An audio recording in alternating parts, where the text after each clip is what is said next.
Greetings and hello to everyone. This is the Business of Betting podcast, and I'm your host, Jake Williams. Today is episode 27, and we have Dr. Sally Gainsbury, PhD, joining the show. Dr. Gainsbury is a qualified clinical psychologist with over 12 years' experience conducting gambling research. Her research is focused on understanding gambling to inform the development of responsible gambling strategies and harm minimization policies. Her research excellence and contribution to the wider community has been recognized with numerous awards in her field. This podcast is proudly sponsored by Betfair Proprietary Limited. Betfair operates a betting exchange and is licensed in the Northern Territory of Australia. The Betfair exchange isn't a house that sets the odds. It's betting at its purest. One punter's opinion against another's. Play the game within the game and join today. Residents of Australia can join Betfair by visiting betfair.com.au, and please support this podcast by using promo code BOBPOD. Gamble responsibly. As always, you can find us at businessofbetting.com or at bettingpod on Twitter. Please fire in any questions or feedback and potential guests you would like to hear from. So thank you for listening, and I hope you enjoy my chat with Dr. Sally Gainsbury.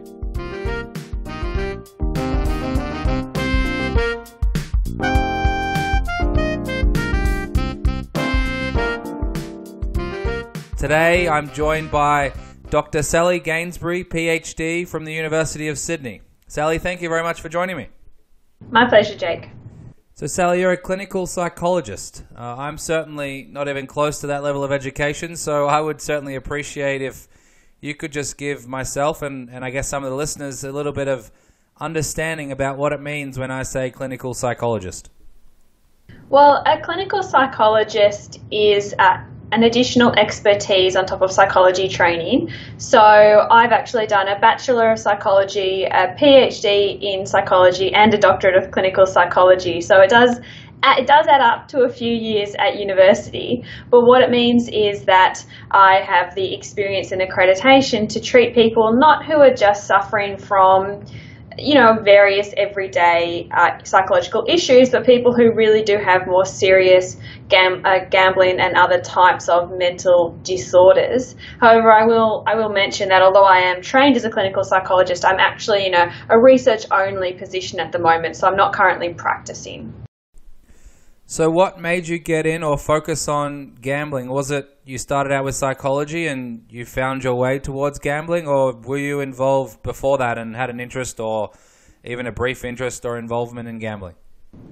Well, I think everyone in Australia has some level of knowledge of gambling. It's pretty prevalent and popular.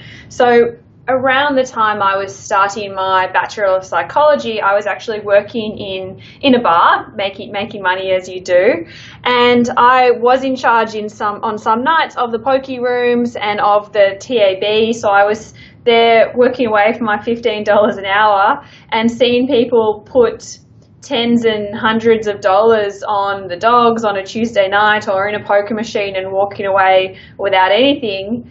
And thinking to myself that seems a bit odd. My background is actually in horse racing, because my family have always been interested in horse racing, and we even have a Melbourne Cup within the family, which your Australian listeners and probably your US listeners will know is more than just a little interest in racing from a family background. So I've always been aware of gambling, but when I started to study psychology, I was really drawn to gambling as such an interesting example of irrational behavior, that if you look at problem gambling and you think about the sort of atypical example, someone that can't afford to pay their bills, but they keep going back again and again to spend money in the hopes of winning something that in the cold light of day they're very unlikely to achieve. So that irrationality I really was interested to try and understand. I want to touch on some of the gambling research you've conducted first, and maybe some of those thoughts and ideas and some of the findings you've had. Your research has focused on many things, including sort of responsible gambling strategies and harm minimization. Some of the recent stuff I read was on the blockchain and Bitcoin. You've spent over 10 years doing it. What are some of the examples of, I guess, the most interesting projects that you've been able to work on? Gosh, I have done a fair few different varieties. I've worked on everything from looking at poker machines. I've certainly had a focus consistently on trying to prevent gambling problems. So to take a step back, that includes also understanding gambling problems and understanding just gambling in general, to see where is that line between recreational gambling and that tipping point over into problematic play, and how can we get people before they reach that tipping point to understand what level of risk, what type of intervention we can come up with, because we know that by the time someone comes in for treatment, they usually have really extreme gambling problems, and my angle is to try and really prevent that, to keep people gambling at a healthier entertainment level, or to stop gambling if that's more appropriate for them, but to try and stop those problems from developing. So I've looked at everything from the most effective content for warning messages and how to display those, moving away from just static stickers on the side of a machine or very basic and generalized strategies. And increasingly my research has been informed by technology. As technology has developed, we've developed the ability to enhance prevention and intervention. So rather than just have a generic message that is shown to all gamblers, we're looking at how to target messages and customize interventions so that individual gambling and gamblers are responded to in a more unique manner, because we know that in order to influence behavior, just telling people information doesn't work. In fact, my PhD and honours theses were on the topic of looking at the existing responsible gambling strategies that are mandated by law and still are mandated by law, that you have to have a sticker on the side of a machine or a pamphlet that says the chances of winning a jackpot. But the reality is that message just is ignored, it's not attended to, and it's not really believed either. Because if you look at behaviour, and you can look at things like mobile apps these days that have really shifted how our behaviour is carried out, a simple message or one static warning isn't going to be very likely to shift quite ingrained behavioural habits. So what I've increasingly focused on is how to use technology and how to understand human behaviour and all the complex biases and emotions that accompany that behaviour, and how to come up with relatively low-level interventions that aren't hugely disturbing for most gamblers, but can start to nudge and shift people into more appropriate behaviour, whatever that means for them. Okay, because the idea of problem gambling is an interesting one. I've played poker and I've lost a hand and I feel angry and upset, and I feel like, the cards are against me, the dealer's against me, my brother or whoever I'm playing with is against me. Or I've, watch a sports game and my team loses on the last play or the last goal or whatever it might be, and you get that feeling of, chasing losses. Is that problem gambling, or is that part and parcel of gambling, and problem gambling goes beyond that?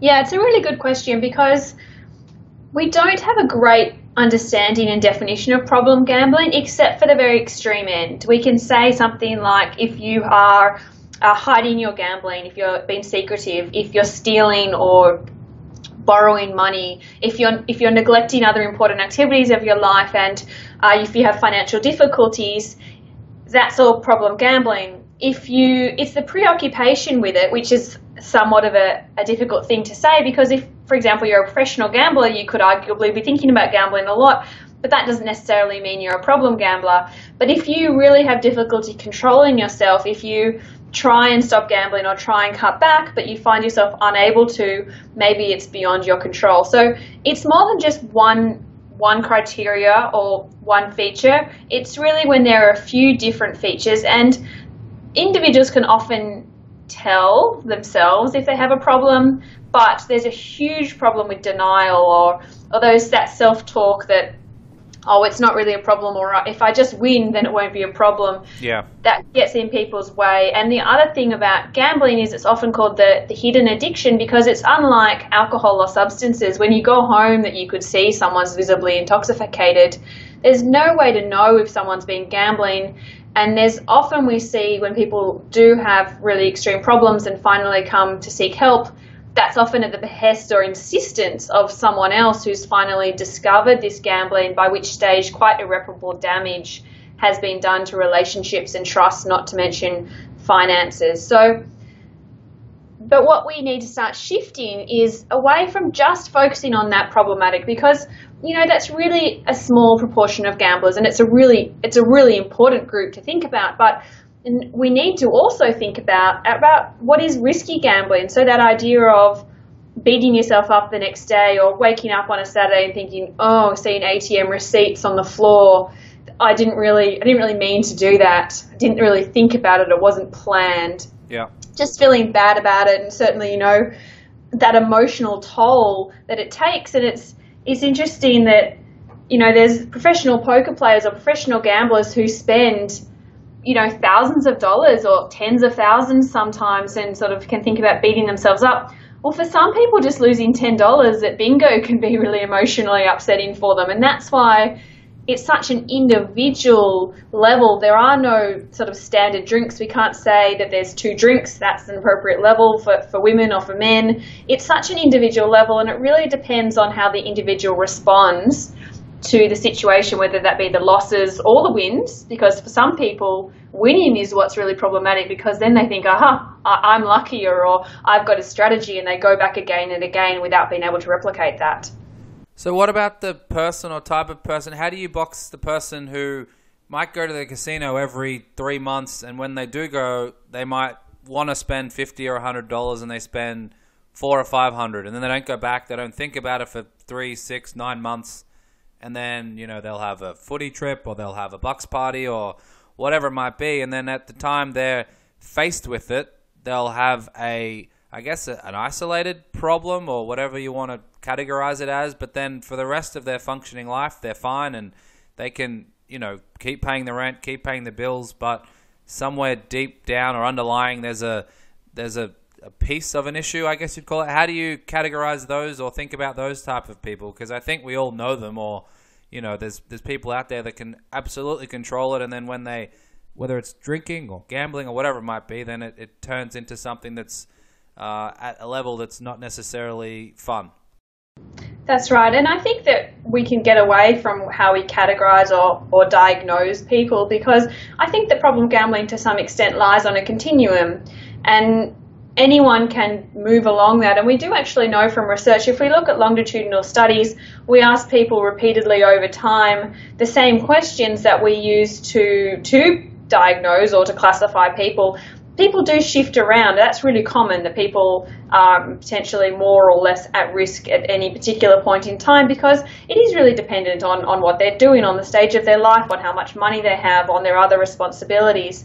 But I think that's why it's really important to start thinking about strategies and interventions for a broader section of the population, because still now we've really just focused on how to stop problem gamblers, or how to have a treatment, or how to have a helpline, self-exclusion, something for that group of people who have extreme problems. But we have really neglected the rest of gamblers, who essentially all are potentially at risk, because that's the whole point of gambling. It is a risky activity, and that the experience of loss of control and emotional responses and a slight sense of recklessness is to some point part and parcel of the gambling, because if you didn't feel a little bit of exhilaration or a little bit of a sense of uncertainty, then it wouldn't be particularly fun. There wouldn't be much point in engaging. So we know that for those people, they're largely neglected, and what we need to do is start thinking the same way as wearing seatbelts. You don't sit in your car and intend to get in a car crash or speed, but it's possible for anyone to get distracted, or to have something else happen in the environment, or to have a moment where they do lose control and get into an accident. So we need to start thinking about how can we come up with seatbelts and encourage all gamblers to start putting into place strategies so that they are less likely to experience not the risk and the thrill, but the loss of control. And it could be something as simple as only taking the cash that you intend to spend, or taking a card that has a limited access to funds, or having a friend come and get you. There's lots of really little things that you can do as an individual, or that we can set up at a societal level, that will be a sort of seatbelt to help people stay within their limits. So what type of access to data and information have you got from the industry itself, whether it's government organizations or corporate bookmakers who, have large sports betting clients and things like that, or even others in the industry? Has it been wide open, let's try and attack it and fix it and do some of the things that your research suggests? Because it sounds like the typical regulations with stickers or warning messages are a little bit outdated, and you mentioned some strategies just then as to ways to put in place that seatbelt. What is the approach from the industry itself?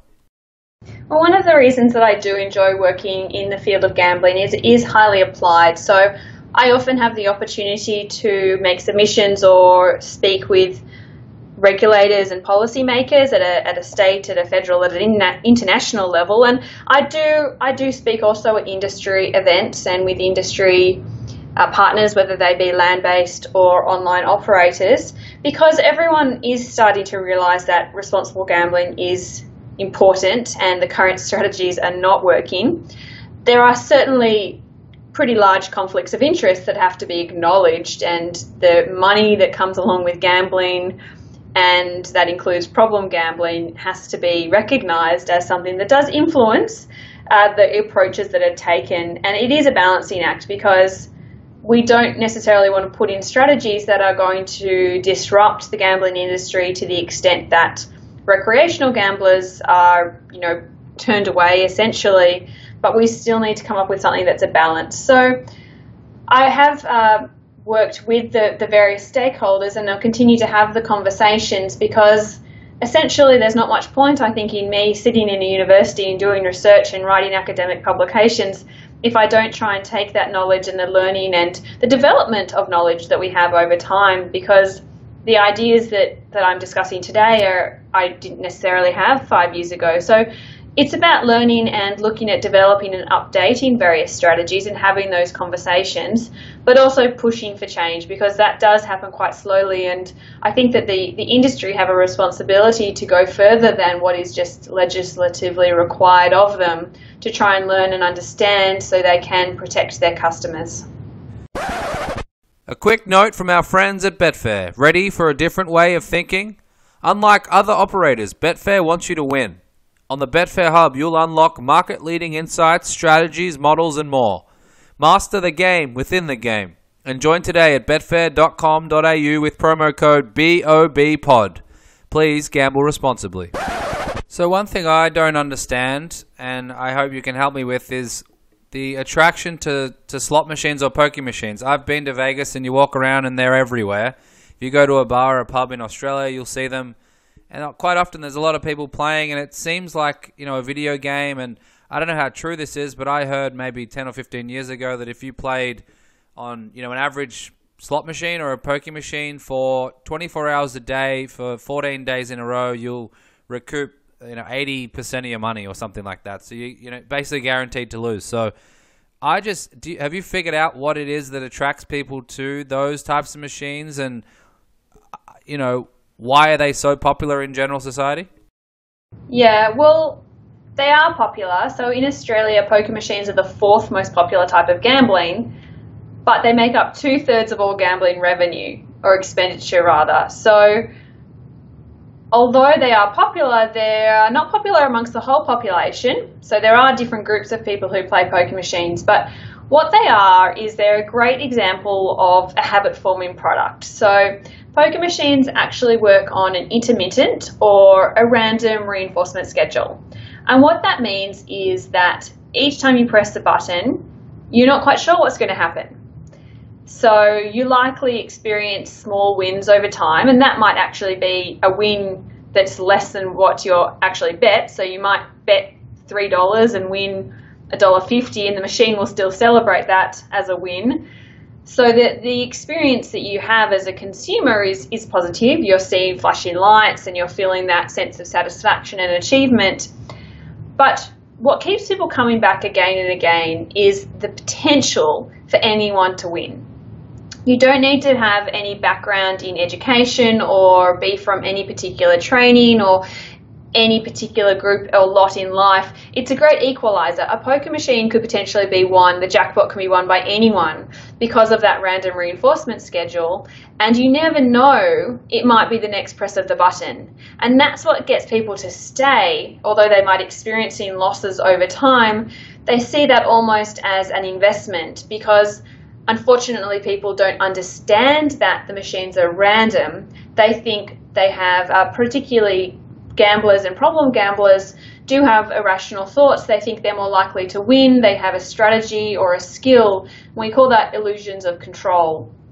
They often think that there might be, a series of losses means that a win is about to come. So we actually, when we look at studies that have measures of arousal, things like your heart rate and your how much you're sweating, which are sort of physiological arousal measures, we find that problem gamblers actually respond to a loss in a positive way, and that's what we explain that as, is because problem gamblers see a loss as meaning a win is just around the corner. It's like I've had 9 heads after a coin toss in a row, the next one must be a tail, which is absolutely not true, but is an example of those irrational beliefs that keep problem gamblers coming back again and again and again.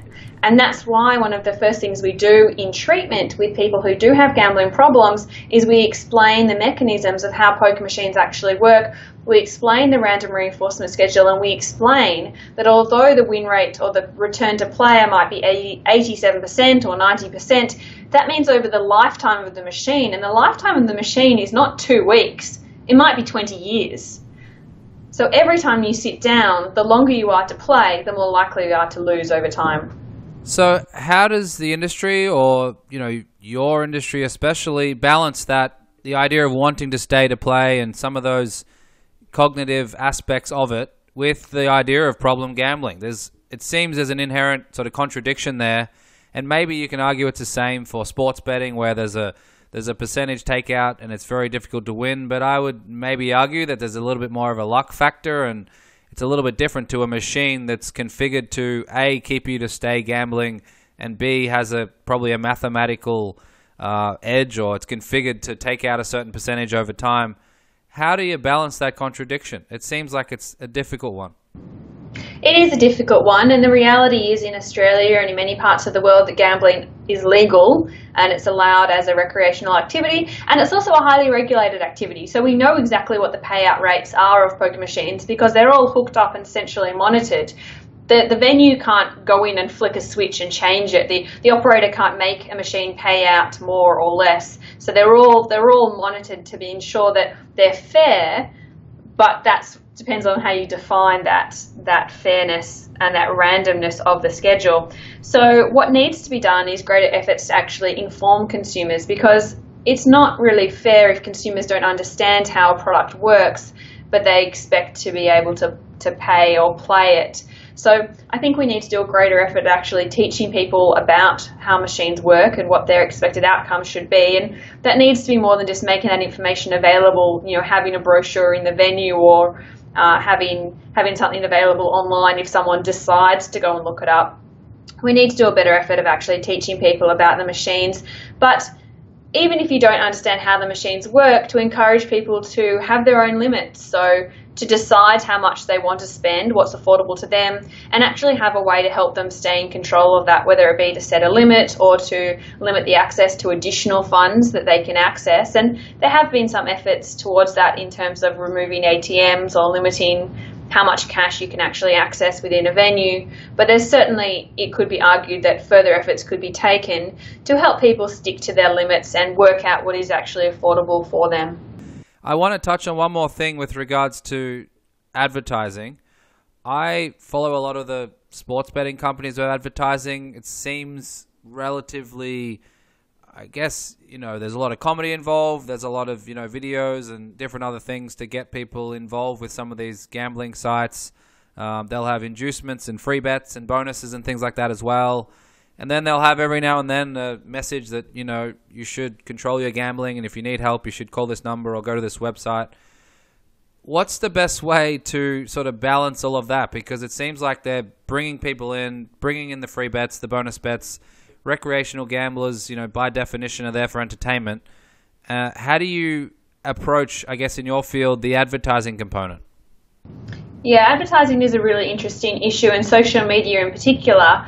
So I've done a few studies looking at advertising, and in Australia it really is particularly noticeable for online sports betting. We have a situation where that's a legal product, but we have a hugely competitive market. So you have several operators all competing essentially for the same segment of consumers, and that mostly involves men between the ages of 25 and 55 who are interested in sports, and even better if they're interested in racing. So you might follow a bunch of these operators on social media, but let me tell you, if you have had any indication that you like sports on your social media profile, they'll find ways to advertise to you regardless if you follow them or not. So it's arguably difficult to opt out from the advertising online due to that ability for operators to target particular consumer groups so effectively. And once you do like or interact or display any interest in gambling, you'll certainly be potentially inundated with messages about that. So the interesting thing about social media is, although gambling advertising is quite heavily regulated, and I'll say that it is because it's more regulated than most industries, but there's still plenty of room for tightening things up, that social media seems to fall through the gaps a little bit. So unlike an advertisement you might see on a billboard or on TV where you have to have a message about responsible gambling, that doesn't seem to really apply to social media. And that makes sense to an extent, because if you've got a tweet that's 140 characters, it's hard to make a regulation that some proportion of that has to be used up with the responsible gambling message. You really wouldn't be able to communicate via that tool.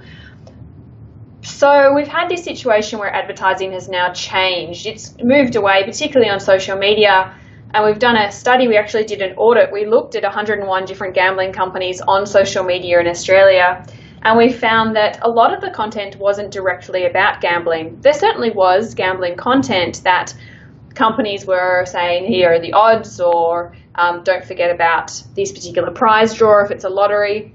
But they were also about this conversation and changing the engagement with the consumer from just a one-way directional of buy this to here's a funny clip and here's a video, here's some information about the sport that you like. Having this sort of positive relationship and brand approval based on these positive engagement and entertainment sort of content that's building a different relationship with consumers than what we've previously seen. But it still does have that direct link into gambling, obviously, because when we asked people, we did a survey of several thousand Australians about their social media engagement, and we actually found that most people had, about 40% of people had seen social media advertisements for gambling, which is quite a large proportion given these weren't all gamblers necessarily. But we found that for 13% of the adults we surveyed, they said their gambling had actually increased as a result of social media. And that is problematic because that was the group that's most at risk. They were young males who we know are more likely to engage in risky gambling, and they were problem gamblers. So for some people who do have difficulty controlling their gambling, they might see a post on Facebook or a tweet, and that's a prompt or a cue, a trigger for them to start thinking again about gambling and to engage in more gambling than is affordable. So we do need to start thinking about how do we balance these free bets and promotions and the social media presence. How do we balance that promotion of gambling while still protecting the potentially vulnerable consumers? Yeah, absolutely, definitely. And I think the person I mentioned before who might only bet once every 6, 9, 12 months, if that person's then turned into a person who's betting every 2 months and then every month and then every weekend, then it's a little bit of a different scenario. So I want to touch on some new forms of gambling. And I've seen obviously many applications now where you can play free games or social casino games. What are some of the new forms of gambling that you've seen sort of emerge in recent times, and some of the risks involved of those? Oh, there's so many new forms of gambling. This is one of my more interesting topics because technology is transforming every entertainment industry, but gambling has been very much on the cutting edge of how to use these things. So we see everything from augmented reality, where you can, just like you would use an app to hunt for Pokemon Go, one of the most popular apps, actually set a Guinness World Record for the most downloads in the shortest period of time. at the same time, you saw the emergence of hunting for free bets using the same augmented reality. So, What? yeah, you can use your camera and go around. It was in the UK, and instead of finding a monster, you'd find a free bet that would then take you to the betting website, and you could use that. Wow. So, gambling companies, you can use an augmented reality. There's another app that you can take into casinos, and you use it at the blackjack table, and it will actually count the cards for you and give you a suggestion for the optimal strategy of whether to hit or stay where you are based on the dealer cards. So these new apps and these new ways of technology influencing what have been pretty traditional gambling products. Gambling really hasn't changed in the last 50, even 150 years. If you look at a game of poker, it's pretty similar. But then you look at online poker and you can play 12 tables at once, and you've got these massively sped up games. And when you speed up a poker game, which is a skill-based game and arguably is quite different from other forms of gambling, when you're playing 12 tables at once and you have to place a bet every 10 seconds, that starts to look a lot more like a poker machine than an actual poker game. So when we look at the new technology, we have to look at what are the implications of this? Is this just taking an existing product and putting it online or turning it into an app? Or is it fundamentally changing the nature of the game, the risk involved, how consumers engage with it, and who are the new groups of consumers? Because you look at something like a poker machine. Well, a poker machine is a great product because it makes a lot of money and the people play it for a long time, but I speak at a lot of industry conferences, and one common theme that has been expressed for the last several years is that younger people, millennials, aren't playing poker machines. There's concern that the next generation are just not coming into poker machine venues. So now we have the development of the video game gambling machine, or VGM. And a VGM takes aspects of a traditional arcade or video game, something that's been highly popular by the younger audiences that has a skill component, and then combines this with that random reinforcement schedule of the slot machine that we know is so habit forming. And then you've got a product that is potentially appealing to a whole new generation of gamblers who wouldn't potentially otherwise be becoming involved in gambling. So you have to start thinking about, what are the reality and the risks of that if you take a product that already isn't well understood and consumers think that they have a skill, and now you're telling them there is actually a skill, but it's still based on random chance. That's kind of difficult for the consumers to understand. How far behind? I'm guessing the answer is a long way. How far behind is regulation on that stuff for VGM and some of those new emerging technologies that have been applied to betting? Yeah, so I do speak to regulators as well, and there's a lot of head scratching going on. Difference between jurisdictions, and it is changing over time. So about this time last year, I was actually speaking at the International Association of Gambling Regulators Conference, which was held in Sydney, and they showed virtual reality, and there was a lot of eyes popping at this concept, which is surprising because virtual reality has been around for 30 years, probably at least. So this shouldn't be something that is new and surprising. It hasn't exactly crept up on us. But there was very little discussion there about anything like augmented reality, let alone something like blockchain. And VGMs weren't discussed at all at that stage, and the Australian regulators are currently considering VGMs because they are in place obviously in the US. They're in Atlantic City and Las Vegas and casinos in California and Connecticut, so they have been approved. But the regulators here in Australia are looking at this product, and some of them are thinking, surely this has to be problematic. Poker machines are already hands down the most problematic form of gambling, and you're now telling me that you're specifically designing them to appeal to millennials who are already at risk. Young people are the riskiest group of consumers, and there's going to be a potential skill element to it. So we really have to tease out what is the implication of this and how to regulate it. And the regulators are still playing catch up. If you look at something like internet gambling, it's still banned in the US, on paper, despite the huge offshore market and illegal online gambling sites. Offshore gambling is a huge problem everywhere around the world. And Australia still has internet gambling regulation from 2001. Facebook wasn't even created then. The iPhone was made in 2007. So, it's so out of date and out of touch that there are efforts to update it, and they're finally actually going ahead. But regulators are definitely playing a lot of catch up. Yeah, it's a good point, certainly. And I guess I want to touch on esports as well. We've seen sort of skins betting I guess, blow up, for want of a better term, here relatively recently in the last sort of 12 months. Obviously, the demographic of esports players is very young, and the age limit sort of issue comes to mind. What is your experience and, I guess, research say is a decent approach to try and help protect some of those younger players in the esports world and things like skins betting, which, if people don't know, it's sort of using virtual skins, so things that go on top of guns or knives or decals and things like that. And then there's a sort of a third-party exchange in certain circumstances, or a place to gamble using those types of things of value. What are some of the things that can be done, I guess, globally? When you talk about esports, it's sort of online and it's rampant all over the world now, and it's expanding, and sports teams, traditional teams, are buying esports teams. What are some of the approaches that need to take place to protect those in the esports realm? Yeah, it's a really interesting topic because it's just one of the many examples of where gaming and gambling, which used to be two completely separate activities.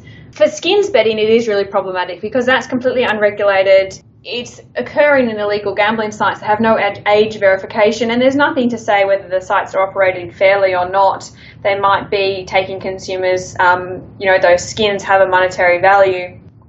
When you look at esports betting, that's increasingly being done via skins, so again through an offshore market and illegal operators. But we're increasingly seeing legislated and regulated bookmakers offer esports as a product, recognising the huge popularity of it and the potential market there. And so we actually included esports betting in the survey that we conducted recently. In Australia, we surveyed 1,001 past month online gamblers. And this survey was in part trying to understand the offshore gambling market and who was doing what, and particularly focusing on those people who do gamble every month. So not just people who place a bet once a year on the Melbourne Cup or the footy finals, but regular gamblers. And we found that 17% of people were betting on esports, which is pretty high given that esports really didn't exist 2 years ago. So we found that they were younger consumers, but they were also doing a lot of other activities. So they were almost all betting on sports. They were also betting on a large number of things. So what we need to look at with all these new types of gambling that come in is, are they attracting a new group of consumers? Are they a gateway? So if you have someone that's not at all interested in gambling, but then they might be interested in esports, or they might be interested in video games, so they'll try this new product, whether it be a VGM or an esports betting, and that opens their world up and it becomes a sort of a stepping stone into the larger world of gambling. Or is it that there are people who have gambling problems and they see a new product and think, terrific, something else I can bet on, and then you're just adding to their repertoire, but you're adding to their expenditure and their time and exacerbating their problems. So we need to start untangling this, and it's not going to be a simple answer of cause and effect, but to understand the implications and then to set up appropriate prevention tools, because what works to prevent poker machine problems is going to be different from online race betting, and it's going to be different from esports because they're different groups of consumers. And so we need to start coming up with more targeted and customized strategies, and we need research to inform those, and that's what's really missing, and that's why the regulators are scratching their head, because they're saying, well, we don't know. So we need to start looking at, well, what steps can we take so we can understand these groups and start to put in place interventions that is going to be effective. Yeah, there's a lot of unregulated areas when it comes to that, and it's something we could talk about for a while. You mentioned blockchain before, and I urge those who have an interest in how it might apply to gambling to read your law review paper you released pretty recently about this topic and how it could impact the future. So I guess a couple of points. Speaking to regulators, as you seem to have recently, and about this technology perhaps, what is the approach from those in the industry that you've heard? Has it been, we don't understand it, therefore we don't like it, and it seems to be a bit of a disruptor and we don't want to get involved and maybe we'll regulate it out? Or is it open arms and we want to embrace something that can positively impact the industry even though there are certain downsides? Well, I'd say yes to both. There's certainly a large variety of responses by various regulatory agencies. So if you look at the UK, they've actually released a paper that includes discussion of, not potentially blockchain per se, but they have released discussions of how to deal with cryptocurrency. And other jurisdictions have more or less either have no discussion of it or limited discussion of it.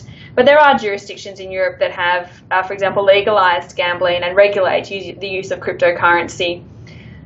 But it is really important to understand because blockchain and Bitcoin, while they do potentially have the cause to disrupt the regulated industry, they also have the ability to improve the regulatory industry. So if we're looking at some of the main problems of online gambling are, the ability to track money and understand what's actually happening in terms of crime, when you have something that creates perfect records and ensures that outcomes are fair and not manipulated and allows trust in a sense between consumers and users and websites, that's a really positive thing.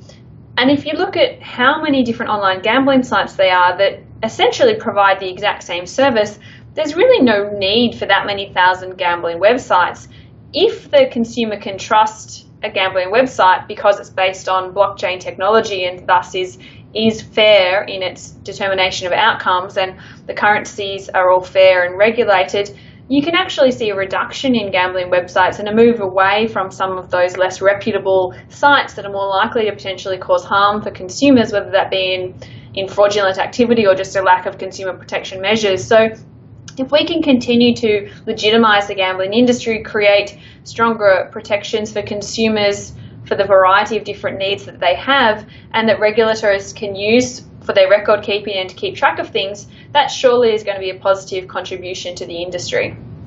Absolutely, I completely agree. And then you throw in sort of the smart contracts and things like that for those non-live sporting event gambling-related activities. It can be a game changer, certainly, and the hope is that it's embraced rather than pushed away. And I understand that very few people have the understanding of it that you do, and reading your paper was certainly helpful to get a deeper understanding of how it might shape the future. And like I said, if you haven't read it, go out and get a copy, download it, and read it. It's very interesting, and I think the idea that you remove a lot of the transaction costs, you remove a lot of the waste because it's immutable, and the way the technology works could be a really important aspect for the future. So let's see how that plays out. What are you hearing about it in Australia? Has there been any positive steps, or has it been kept at arm's length?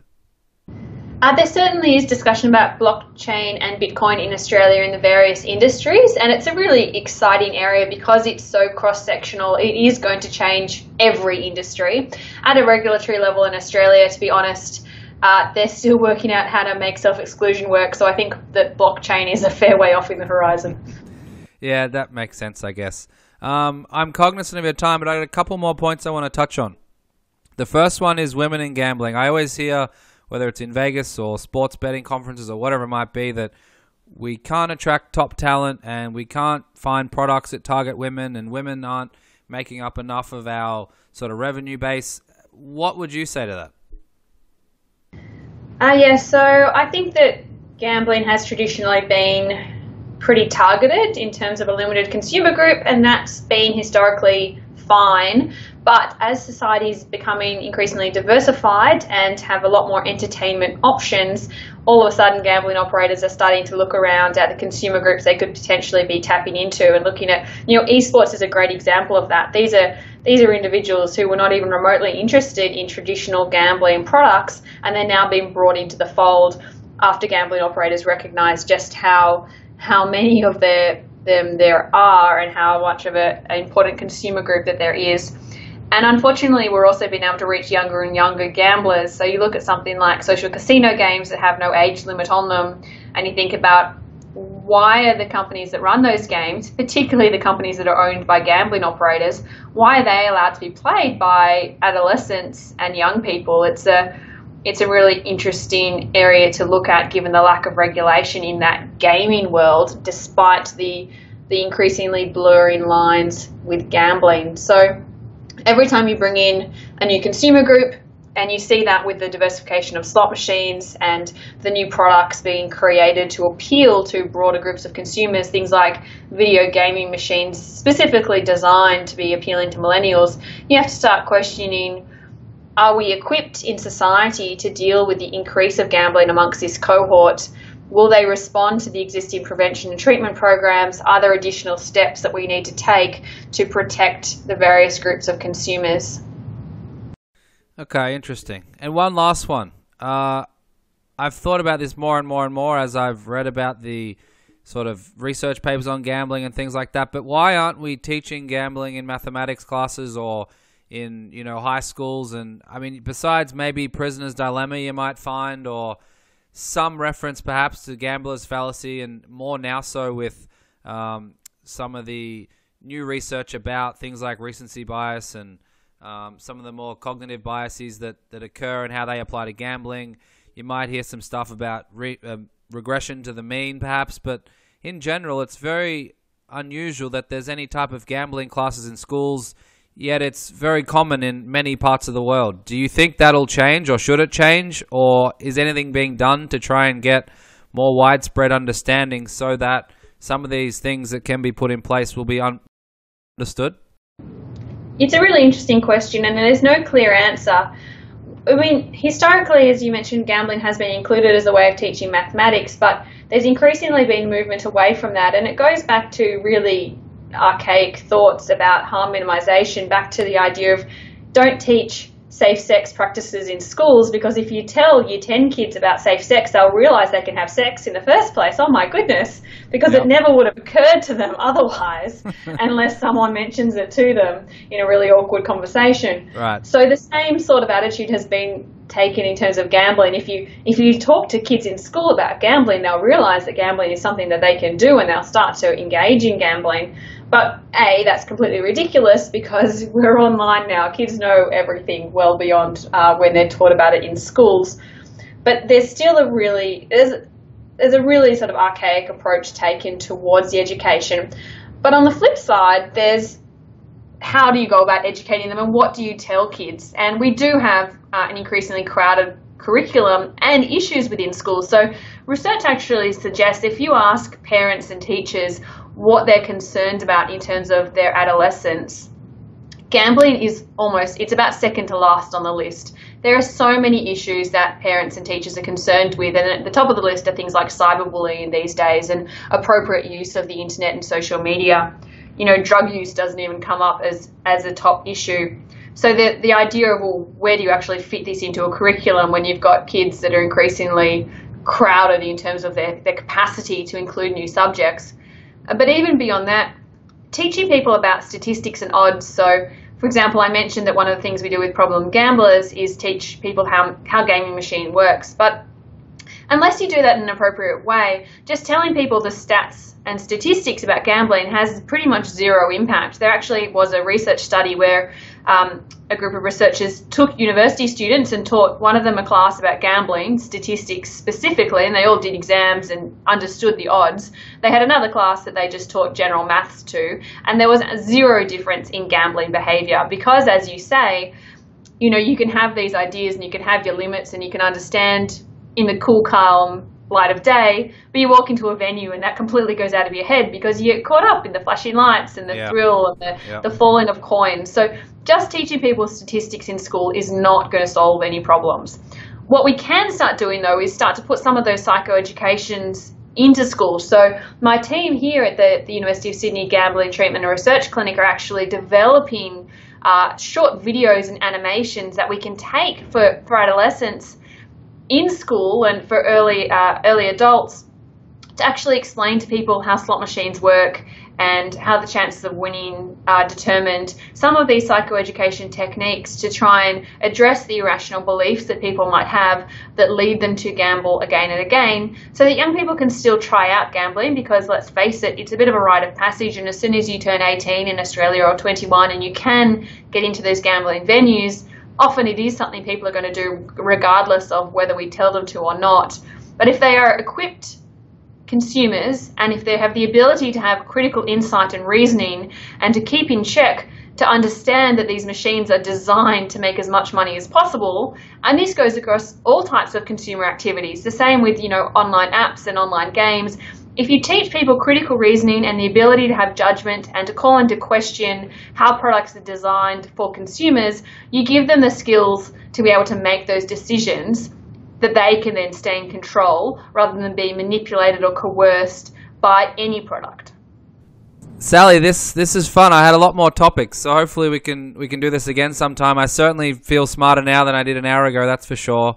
Before I get to your Twitter handle and where people can find your work, I just wanted to ask, what books do you read and what information do you consume when you're not obviously working very hard, just so the listeners can get an understanding of, even in your spare time, what are you interested in?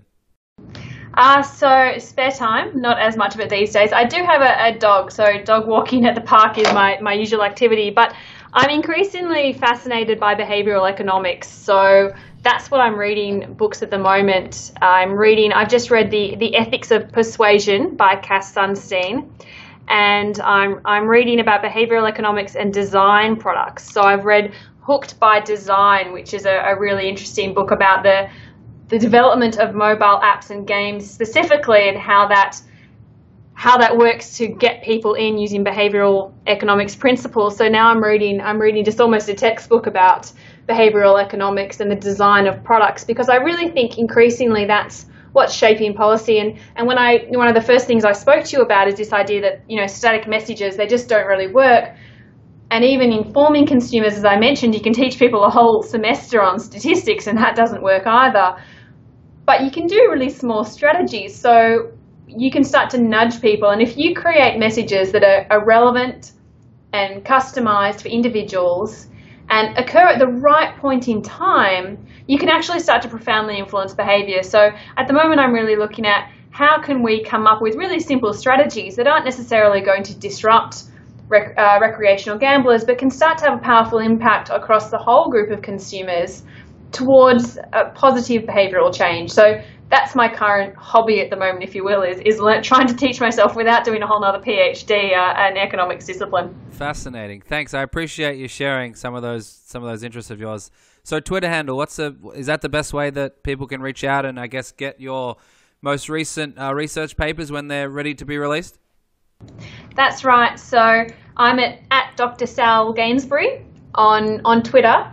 And all my papers are mostly available online. So I'm at the University of Sydney. I'm senior lecturer and the deputy director of the Gambling Research and Treatment Clinic. So you can find my site at the University of Sydney. But if you look for my profile, Sally Gainsbury on either academia.edu or researchgate.net, all my papers and publications are freely available to be downloaded. So you can avoid those paywalls that the journals might have.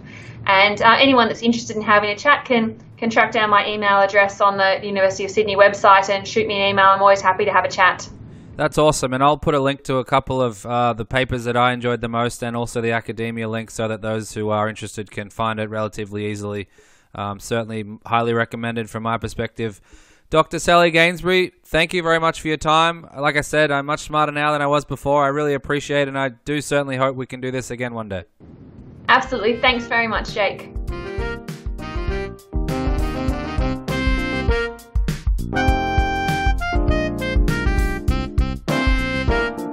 This podcast is proudly sponsored by Betfair Proprietary Limited.